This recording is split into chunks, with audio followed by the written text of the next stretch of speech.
right? Cycle 7 of Chilambe's world. So lots has happened. Not a lot of changes. Quick recap: I am allied with Chilambe. We are fighting Ephialtes together. Draco is allied to Ephialtes but not currently engaged. And there's a third player here called Totally Here, who was this one, who was AFK and then joined, and we had some chats about whether they would join us. Well, unfortunately, that didn't happen.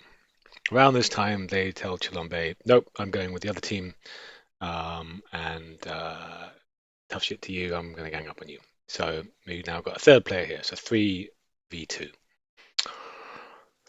Um, I Well, we made short work of it. Fialtes was kind of like hereish, right? And we made kind of short work of him. We pushed him back. He looked kind of sleepy, so I was like, you know what? I'm gonna push, right? I'm gonna go forward. I did make an error, and I forgot. Oh wait, no, sorry, no, this is right. So a two in, I'm pushing here, right? So this is fine. A two in, I timed well, and I move forward to a two in, right? Nicely, take it. Okay, and he seems kind of asleep at this point. So these Atlantis, Prela, a two in, Skull were all um, Ephialtes' stars. We pushed him back kind of all at this point, and I think to myself, is he asleep? Maybe. Maybe he's AFK. He doesn't seem to have done anything. Let's go for it. Now I fuck up because I forgot that they have different timings, right? I knew that the attacking the war with the wormhole was a long shot anyway. Thought it was worth it, give it a shot. If I hadn't fucked this up, we would have still failed, but potentially lost fewer things, right? On the left right side, quickly, there's nothing happening of interest yet, right? You know, Ephialtes is also here. This is where the wormhole connects to. Presumably, nothing happening from Draco apart from some ship buildup may precipitate something later on. I'm kind of just moving things in place. At this point, as well, we have a solid tech lead, right? So I'm feeling pretty good about things. Anyway, I mess up and I ask Chilombe whether they'll save my bacon. He agrees. I give him the credits for a lieutenant to coincide with this, and he also sent his infiltrator to coincide with my colonel just in case, right? And boom, double boom. This was an uh, unpleasant lesson learned, right? Because he brings a saboteur for 10 credits. Now, he's just hit specialist 10, but he's at 4, sorry, so he's been at 3 ever since then. So there's no way he did this on his own. We know he lost specialist earlier, so this has clearly been support from his allies to get to this point. But he gets a saboteur. That was painful. You know, he saves his ships. We lose. Actually, haven't worked out the balance here, right? Uh, so, uh, oops, this is the wrong one. Wrong battle. Gave away some of what's to come. Okay, so the first battle, we lose 227. Second battle, 141 to his 120. Okay, so really we're down about 250 ships from that blunder, plus 4 specialists. So that hurt a lot, right? And he's definitely awake. So pain. I move up to Skull. He actually can't reach Atuan with his, uh, with these that are reducing his range. He can't reach Atuan, so Skull is the only place he can reach with the development specialists, and he tries. Right. Fortunately, I'd moved up those. Chilombe moves more in. He brings his other 76 behind there. I was hoping he'd attack Atuan with them, but he didn't. And unfortunately, again, we need to pool our resources to defeat him. We think we can do it with an orbital cannon, and then in the very last tick, all right, that's annoying. In the very last tick, he gets a weapons drop. Smart move. we were wise to the possibility, Chilombe was at least, and Chilombe then decides that the only option we have is a war machine. Funky. Desperate, last resort. Does mean that we were 250 ships down, 60, 260 ships down. We lost 4 specialists. He's lost 2, but one of them was a saboteur, so worth 10. So this is kind of a draw. Let's face it, right? No borders have changed. We've both lost a crap ton of ships. We've both lost a crap ton of specialist tokens. Um, Nothing. So very exciting. Lots of work to stand still. Um, Over on the east, my ships are now. This was gated. I'm really just moving into position here, right?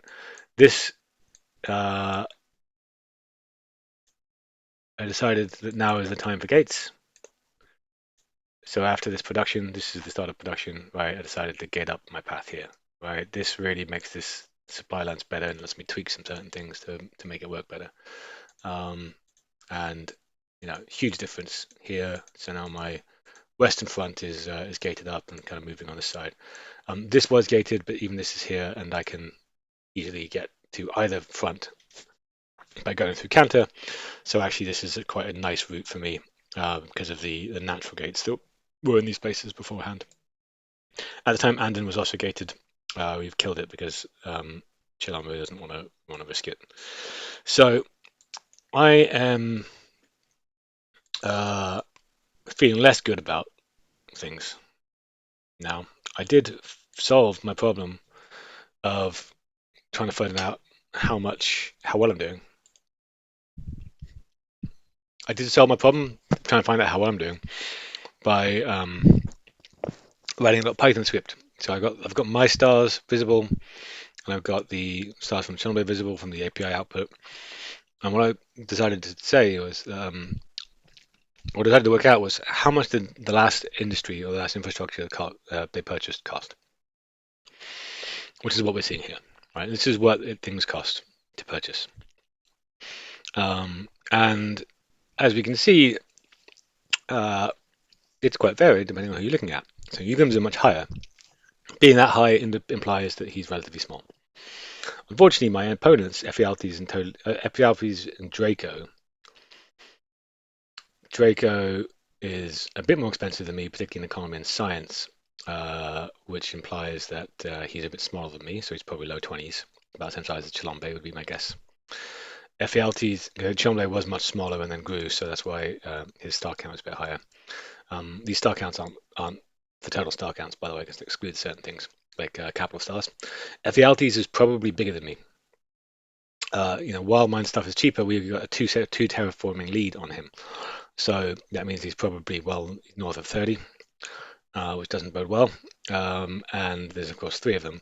Totally Here's is weird because he was AFK for the first cycle. So it's slow investment and then caught up with terraforming. So that's probably why his is so much lower. I don't think he's huge. I think that's just because of the lack of investment from the early starts. So I think we are in a outnumbered 3v2, which is exactly what I didn't want. Fortunately, Chilombe is a good player.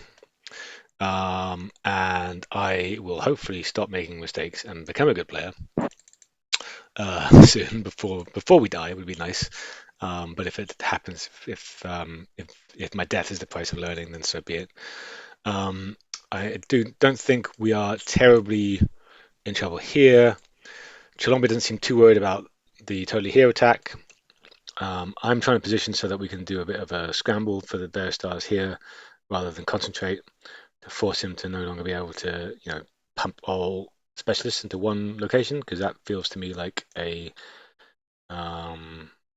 death trap, frankly. Our current plan is for this cycle to largely defend. We are out of tokens. I've got 1 token, that's it, right? Between the 2 of us. We have no great attacking options right now with what's available to us that they wouldn't be able to block. and we'd rather whittle them down a little bit. I have also reached out to favorite artists who I know is kind of the other side of Draco and Yukim, just to see whether help can come from anywhere. I doubt it. We also have now lost my weapons lead, which I'm sad about. Right, I'm not really fussed about banking, but specialist weapons that hurts. We've got a pretty substantial terraforming lead, and range lead actually I think is surprisingly going to be quite substantial. Because look, like this range lead allows me to gate like right the way up here, right? So if FELTs and these are going to be gated, these are not gated. These will be gated next production. So then that means that pretty much my whole empire will be connected to the gate network, and suddenly, I'm getting ships across in.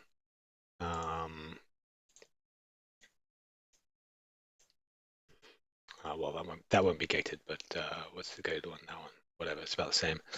Getting my ships from here to here, right, in 12 ticks rather than 34. That's a vast difference, right? Same on this side. So the range, I think, will potentially help us. Also, Chilombe being a very good defender will help us. And I do think I still outscience them.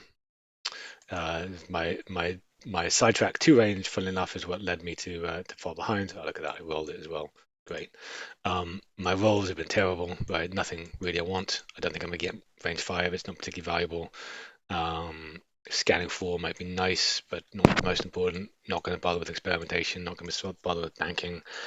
Um, Chilombe is going to get specialists and then Manu, and I think I'm going to pump the next 2 levels of weapons to catch up again. As it currently stands, we're about half a cycle behind on weapons. I think I can shrink that, especially if I have to flip. But we'll see how it goes. I'm going to pump weapons again. So, all in all, looks like I've got a tough fight ahead of me, which is exactly what I wanted. I was kind of sad when FELTs seemed like they were asleep, so I'm glad that they're not. I'm glad that they pulled that play. That was nice to see. And as I said, it's painful but good learning experience, which is really what I'm playing this game for. Right, this is my first time. I'm not really expecting to dominate as I'm learning the ropes, but it's interesting. So much rather have a good opponent than I would push over. So I'm glad that he kicked my ass, but I'm not gonna let him do it again.